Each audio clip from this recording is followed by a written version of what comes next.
Most importantly, my lab is no less than 150 feet away from my house.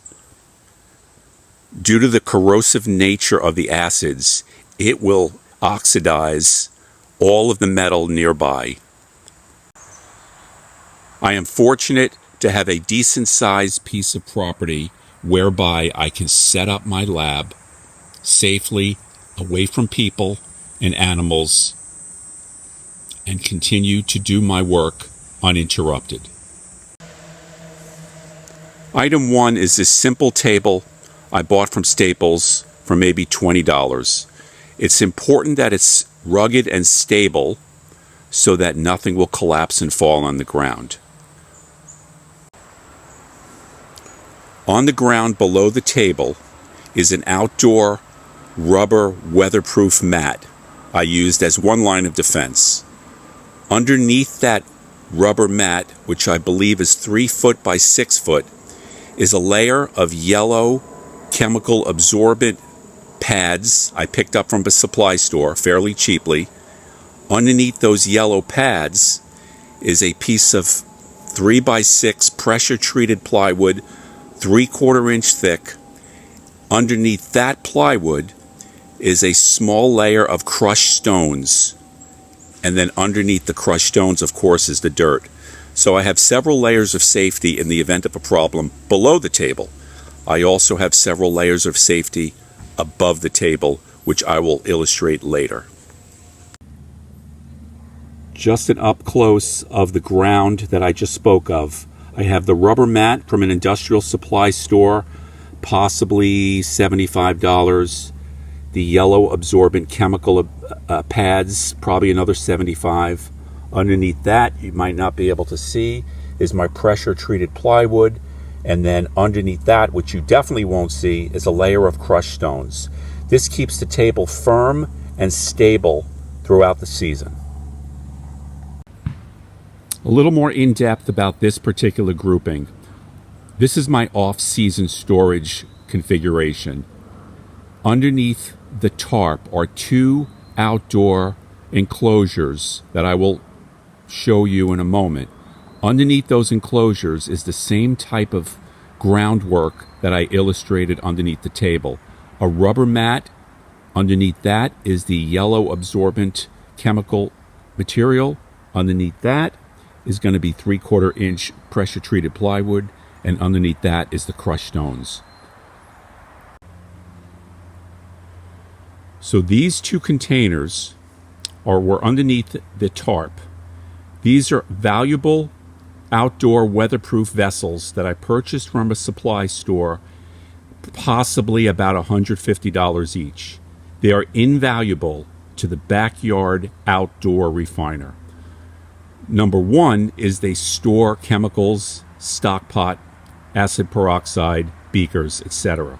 But beyond that, they're very handy when the weather forecast says sun, and in the middle of your experiment, Mother Nature decides to rain on you.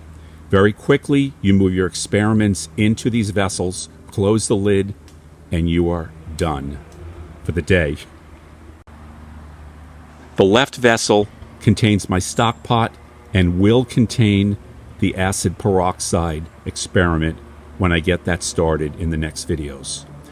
The right bucket contains just glassware, some chemicals, storage, and that will be moved closer to the table today. The table being 30 feet away from the acid peroxide and stock pot. I am so excited because I have now just formally started the 2025 gold processing period of the year, and you will be a witness to that. So this first bucket contains presently the stock pot and some glassware and funnels. It will soon contain the acid peroxide also. The second bucket, which I moved 15 feet away, usually just contains glassware, funnels, filters. Generally, no liquid processes are going to be inside that bucket. And then another 20 feet from there is the table I showed earlier in the video. Very stable, considerably far enough away from the fumes that might be generated within the bucket. So let's take a peek inside the main bucket. As I mentioned, the same type of flooring is here. The rubber mat, the yellow chemical spill absorbent pads, 3/4 inch pressure treated plywood, and crushed stones under it. Very stable. It's not going anywhere, not in my lifetime.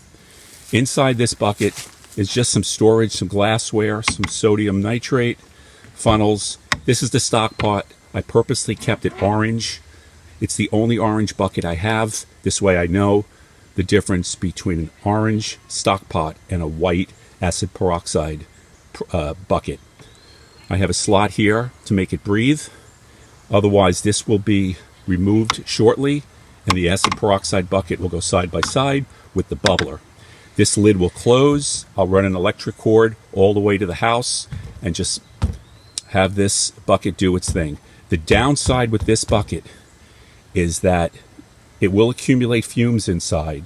So when I open it up, I walk away and let it aerate for a good 20 minutes. Otherwise, it's pretty safe. Some folks are more clever than me. They'll put exhaust vents in the back and pull the fumes out. But I've had very good luck with this, storing the stock pot, which is orange, and then soon the acid peroxide bucket in here. Very simple. There is room in here for other smaller things. Maybe after you precipitate the gold, you want to let it sit overnight to fall to the bottom. There's room around the edges for it. These things are great. Can't live without them. The next item is the second bucket. As I mentioned, it's about 15 feet away from the first, and this was just off-season storage, extension cords, filters, more buckets, glassware, hoses. This is my main storage, so I don't have to keep going to the house, the garage, or the basement. This is not on a fancy flooring. It doesn't need to be. There's no real chemicals in there. And finally, back to the table where I will be doing most of my experiments. I have another one of these white pans, which are valuable. I have several stones I use to just protect it from the wind.